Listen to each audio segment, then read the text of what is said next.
Halo guys, balik lagi dengan Efek Anime. Cerita sebelumnya, para pahlawan mendapatkan perlawanan yang sangat tidak masuk akal.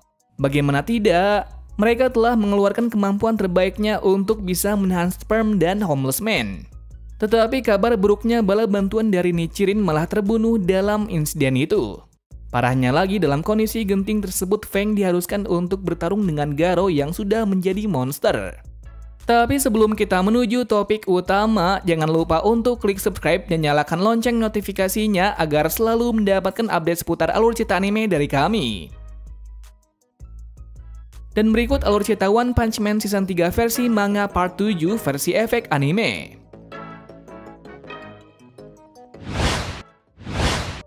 Cerita masih berkutat pada pertarungan antara homeless man yang menghujani para pahlawan untuk dengan serangan bola cahayanya itu. Meski terkena serangan bertubi-tubi seperti itu, Lion dan lainnya tetap berusaha sekuat mungkin untuk menangkis bola cahaya itu. Jika mereka tidak bisa menangkalnya, maka yang terjadi ialah dirinya akan mati di saat itu juga. Melihat para pahlawan yang berjuang keras seperti itu membuat homeless man menjadi sangat kesal, sehingga dia menambah serangannya itu menjadi lebih banyak lagi. Dalam kondisi yang semakin memburuk, Atomic akan mencoba pedang barunya peninggalan dari Nichirin. Tentu saja untuk mencabut pedang tersebut sangat sulit lantaran pedang ini bisa hidup atau memiliki telepati. Dikatakan pedang itu sendiri yang akan menentukan siapa yang pantas menerima kekuatannya itu. Jika pedang tersebut tidak menerima orang tersebut, yang pasti sangat mustahil untuk digunakan. Apalagi menarik pedang itu dari sarungnya. Yaps, pada flashback yang diperlihatkan, Atomic tidak mempercayai mitos tersebut. Karena tidak mungkin ada pedang yang seperti itu. Malah ia mengira kalau Nichirin hanyalah membuat dongeng saja. Tepat sekali, setelah mengingat flashback tersebut dirinya seperti menelan ludahnya sendiri. Bagaimana tidak, sesaat mencabut pedangnya itu seolah pedang itu masuk dalam tubuhnya dan menjadi dirinya. Lalu untuk bisa mengendalikan pedang ini, Atomic bertanya semangat seperti apa agar dia bisa menggunakan pedang tersebut. Jawaban yang pasti yang saat ini berada di pikiran dari Atomic adalah menggunakan kekuatan seperti Feng yang terlihat seperti air mengalir. Bedanya di sini ia akan berkonsentrasi lebih dalam lagi seperti permukaan air yang merefleksikan dirinya. Yaps, tepat sekali, setelah berkonsentrasi yang begitu dalam, akhirnya pedang Nichirin bisa menjawabnya. Kemudian tanpa sepatah kata apapun, Atomic langsung bergerak dengan cepat untuk menyelamatkan muridnya yang dalam bahaya. Yang mana tebasan yang sangat epik dari Atomic Samurai bisa membelah bola cahayanya itu menjadi sangat kecil. Homeless man yang melihat itu sangat terkejut bagaimana bisa serangan andalannya bisa ditebas seperti itu. Akibatnya dia yang merasa marah pun langsung melancarkan serangan bertubi-tubi untuk menghancurkan Atomic Samurai. Sayang sekali serangan itu tidak mempan terhadap pedang darinya, yang kemudian Atomic langsung melancarkan serangan mautnya itu ke arah homeless man tanpa rasa ampun. Tidak beruntungnya serangan itu berhasil ditangkap oleh Black Sperm. Walaupun bisa dilihat serangan itu menimbulkan daya rusak yang sangat besar sampai bisa memutuskan tangan dari Golden Sperm. Yang dikatakan tangannya itu berisi 12 triliun sperm. Kabar buruknya setelah menggunakan pedang legenda ini, Atomic langsung terluka sangat parah seperti terkena serangan yang besar.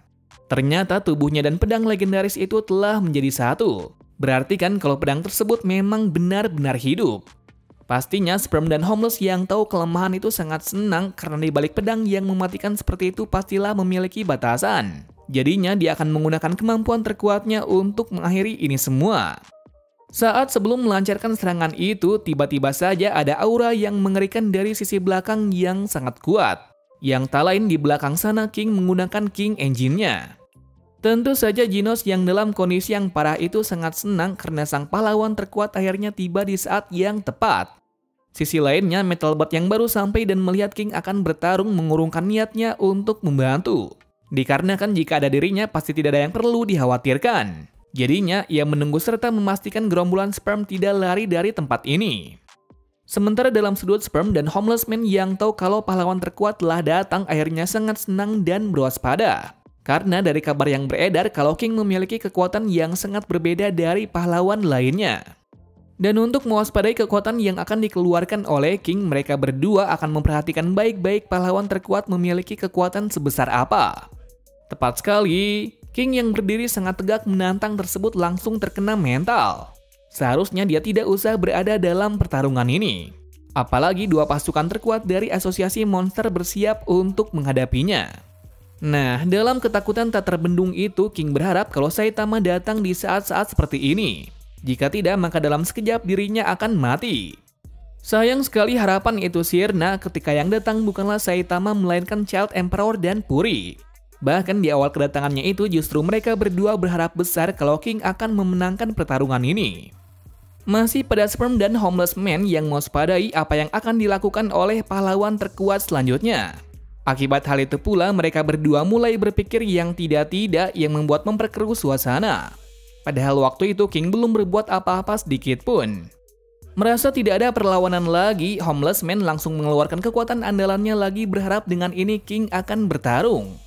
Tepat sekali, melihat kekuatan itu King langsung bereaksi serta mengatakan kalau ada sesuatu di bawah kakimu, ada sesuatu yang berbahaya. Tentu saja mendengar hal itu langsung dari King, Homeless Man langsung berkeringat dingin. Sehingga ia berpikiran pasti ada maksud dari perkataannya itu. Entah apa tindakan selanjutnya, jika dia tidak bisa berpikir lebih dalam lagi maka dirinya akan mati. Dikarenakan dia berprasangka kalau King bisa menguasai seluruh pertarungan. Padahal yang terjadi King hanya mengatakan apa yang sedang dalam pikirannya saja. Berikutnya entah suatu alasan apa tiba-tiba saja Homeless Man sangat ketakutan dengan apa yang dikatakan olehnya. Ternyatanya dia memiliki kelemahan yakni dia membuang kekuatan cahayanya maka dirinya adalah orang biasa. Padahal yang dikatakan oleh King bukanlah mengejek dirinya melainkan memberitahukan sifatnya itu agar bisa selamat. Tapi yang pasti karena keraguan tersebut Homeless Man yang tersulut amarah menjadi lengah dalam keadaan sekitarnya. Lalu entah kenapa pula dalam situasi yang begitu tiba-tiba saja Zombie Man yang masih hidup langsung menghentikan pergerakan Homeless Man. Dengan begitu pula semua tindakan dirinya akan terkunci dan tidak bisa menggunakan kekuatannya lagi. Karena apa? Jika dirinya menyerang Zombie Man yang mati adalah dirinya sendiri. Dalam keputusasaan tersebut akhirnya Homeless Man yang sombong mengemis pertolongan kepada Sperm. Sperm yang mendengarnya pun hanya menghiraukannya saja. Lantaran jika dia lengah sedikit saja dari pandangan King maka dirinya akan berakhir seperti itu. Tetapi yang mengejutkan bukan itu saja. Kenapa Evil Natural Water sama sekali tidak bergerak? Padahal diketahui dia adalah monster yang bergerak saat ada emosi jahat. Sperm pun kembali bertanya-tanya bagaimana bisa King menghilangkan auranya itu. Dia pun menyimpulkan kalau kemungkinan besar King tidak takut sama sekali dengan asosiasi monster. Sehingga dari tadi dirinya hanya diam di atas itu. Merasa diremehkan, Sperm yang kemarahannya mulai memuncak akan merencanakan sesuatu yang besar. Sedangkan dalam sisi para pahlawan mendapatkan perintah dari serangga pembawa pesan. Kalau Child Emperor memiliki ide yang sangat cemerlang. Nah, idenya itu adalah menyerang dari kedua sisi serta membuat musuh berbaris. Kenapa melakukan semua itu? Jika nanti semua musuh berkumpul dalam suatu barisan, maka ada King selaku memiliki kekuatan terkuat akan menggunakan kekuatan andalannya yang bisa menghancurkan segala hal dalam sekejap. Dengan begitu, maka monster yang abadi pun pasti akan terkalahkan.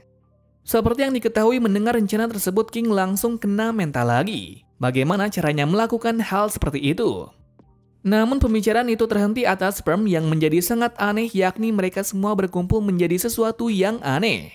Diperkirakan 54 triliun akan menjadi satu yang katanya pula setelah menjadi satu tubuh tersebut Sperm tidak bisa dipisahkan. Sebab dari itu agar sesuai apa yang direncanakan Sperm membelah diri lagi untuk mengantisipasi kemungkinan terburuk. Melihat itu semua Child Emperor langsung meminta King untuk mengakhiri semua ini secara bersamaan. Akan tetapi harapan itu tak sesuai rencana karena King tidak berbuat apa-apa dan mengawasi saja. Akibat hal itu pula Sperm yang menjadi satu berevolusi menjadi Platinum Sperm. Dirumorkan kalau kekuatannya berkali-kali lipat dari Golden Sperm. Panel berganti dari sisi pertarungan dari Garou dan Feng yang masih sengit. Pukulan demi pukulan mereka lancarkan hingga dari keduanya terluka cukup parah. Mengejutkannya di sini Garou yang terkena beberapa pukulan mematikan dari Feng tak tumbang-tumbang. Malah sekarang mengeluarkan jurus terlarang lagi yaitu aliran putaran angin dan air. Melihat itu Feng sangat terkejut karena Garou juga bisa menggunakan jurus tersebut. Namun di sini Feng tidak memiliki waktu lagi untuk mengelak dari serangan itu. Alhasil Feng diharuskan menangkis serangan maut tersebut walaupun ia tahu kalau dia tidak mungkin akan bertahan lebih lama lagi. Benar sekali, dalam suatu momen pukulan beruntung akhirnya Feng terkena satu pukulan maut yang itu membuatnya terluka parah. Buruknya lagi di belakang Feng yang tergeletak ada aura membunuh yang besar. Yakni dia adalah Führer Ugly yang selama ini dia ingin membunuh Feng.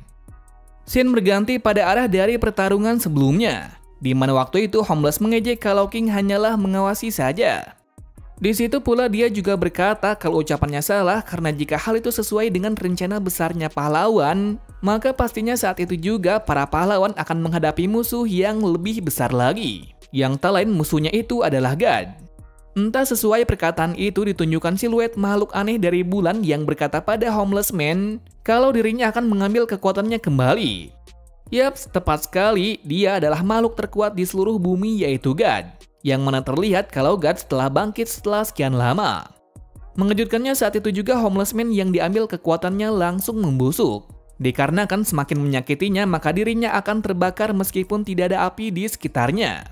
Zombie Man yang melihat itu pun hanya terdiam tak bisa berkata-kata. Kalau benar adanya ada seseorang yang memberikan kekuatan sebesar ini padanya. Adanya hal ini pula ia berfirasat kalau kemungkinan besar ada petaka yang besar nantinya. Hanya itu saja untuk part kali ini. Berikutnya cerita semakin menarik lagi, dikarenakan makhluk terkuat yaitu God sudah bangkit dari alamnya. Terima kasih sudah menonton video ini dan sampai jumpa di video selanjutnya.